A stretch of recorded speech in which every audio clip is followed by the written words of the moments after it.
Hi all, AD here from Jaunts. As always, thank you so much for clicking on the video. Today I've got a very special church for you.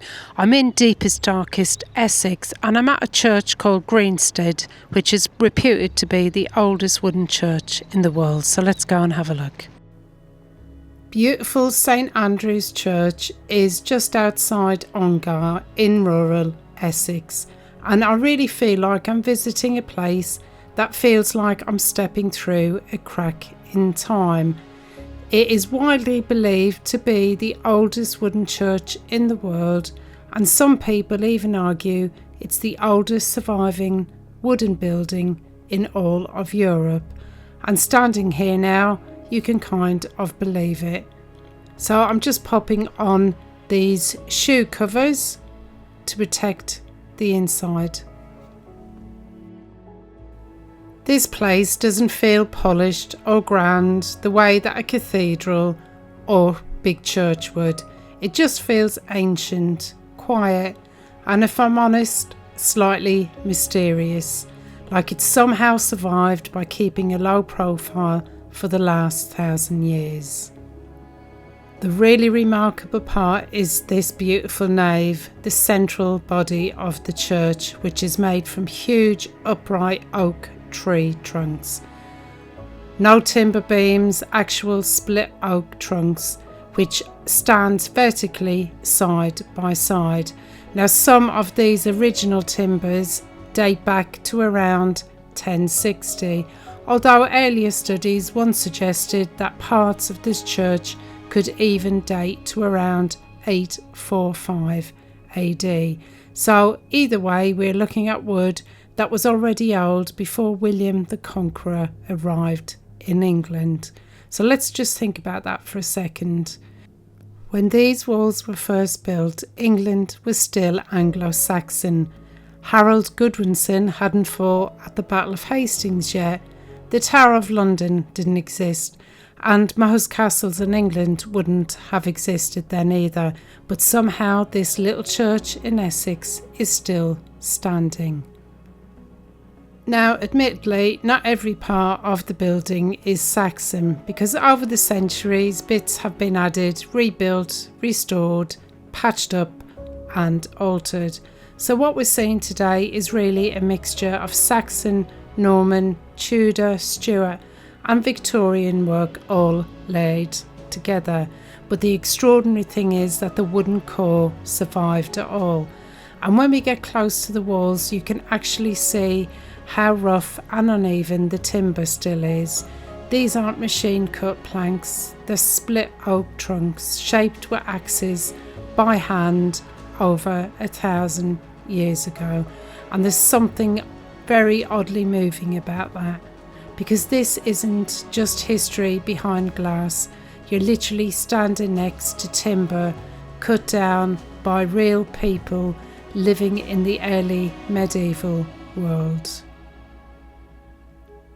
It survived Viking raids, civil wars, the Black Death, the English Civil War and 2 world wars. And when you think about the countless storms and the winters in the Essex countryside, it almost shouldn't still be here. One of the interesting things about Greensted is that historians have debated about how exactly old it is. Now, for years, people confidently said that the church dated to around 845 AD, after tree ring dating tests were carried out in the 1960s. But later studies revised that, suggesting that the timbers probably date from around 1053, give or take a few decades. So depending on which evidence you follow, the church is either incredibly ancient or slightly less incredibly ancient. But either way, it's still astonishingly old.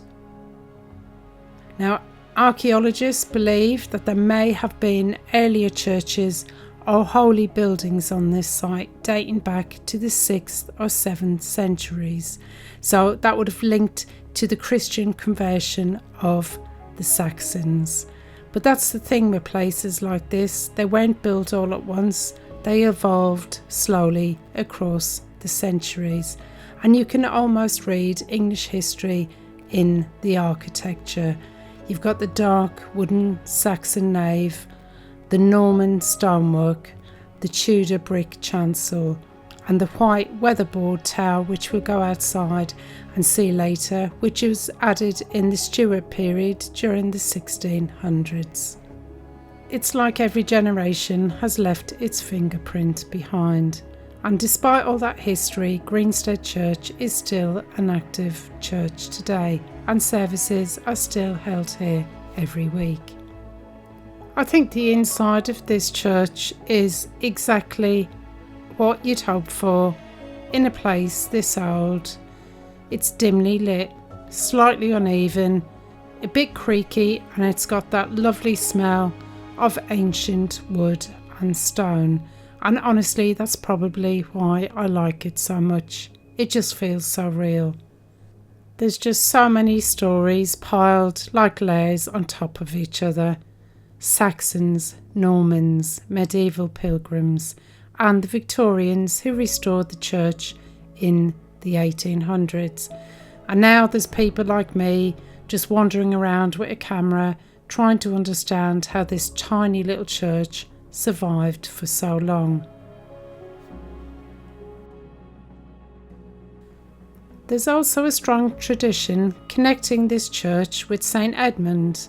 Now, he was the medieval king of East Anglia, and he became England's first patron saint, but that was before St George took over the role centuries later. Legend says that St Edmund's body rested here overnight while he was being transported to what became Bury St Edmunds.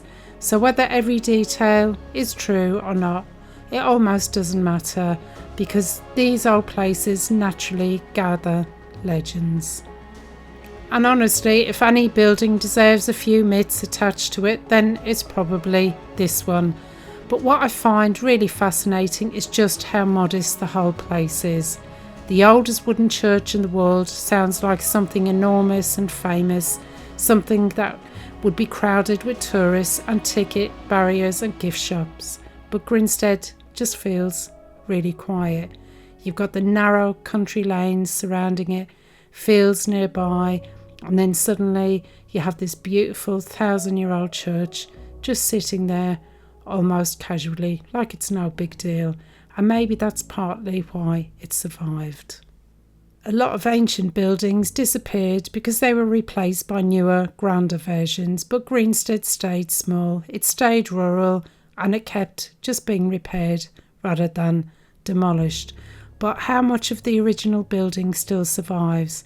Well, there's enough that we can stand still here and touch Saxon wood. And honestly, that's enough for me, because even if parts have changed, the continuity is extraordinary. This has been a place of worship, gathering and community for roughly 1,000 years, and that continuity is rare. Outside the church, there's also an old stone grave, and it's believed to belong to a 12th century Crusader knight or an archer. Nobody knows for certain who he was, but according to local tradition, he fought in the Crusades and he was buried here centuries ago. And again, that's what Greensted feels like, layers of stories piled on top of each other. Saxons, Normans, the medieval pilgrims, and we even have a Crusader buried here. As I always do, I think of the generations of families that passed through that same doorway for centuries. And meanwhile, these old oak walls just kept standing there silently watching the history unfold. And that's probably the strangest feeling when visiting somewhere this old. It's the scale of time. You realise just how temporary we are compared to places like this.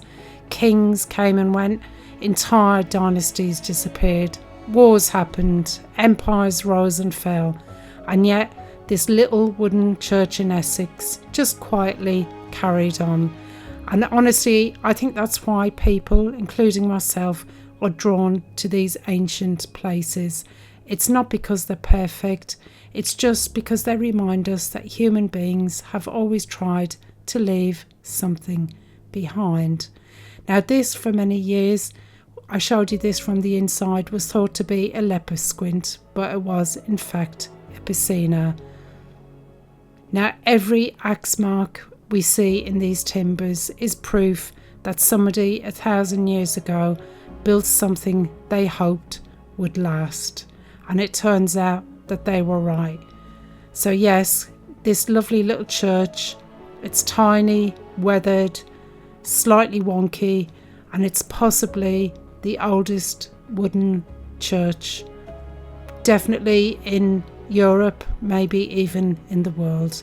So it's not bad for this quiet little corner of Essex. Walking around the churchyard, you've got gravestones here from different eras. Most of them are so worn down now you can barely read the names, and that's kind of fitting beside a church this old. Time almost feels very visible here, and it's peaceful as well. There's just birdsong, trees moving in the wind, and this tiny little Saxon church just sitting quietly in the middle of the countryside, like it's normal to be over 1,000 years old. And I think that's what makes Greensted really special. It doesn't feel staged here or overly polished. It just feels connected to the local land around it. And when you stand here amongst the graves, looking at the timber that was cut down before the Norman Conquest, it really puts your own place in history into perspective.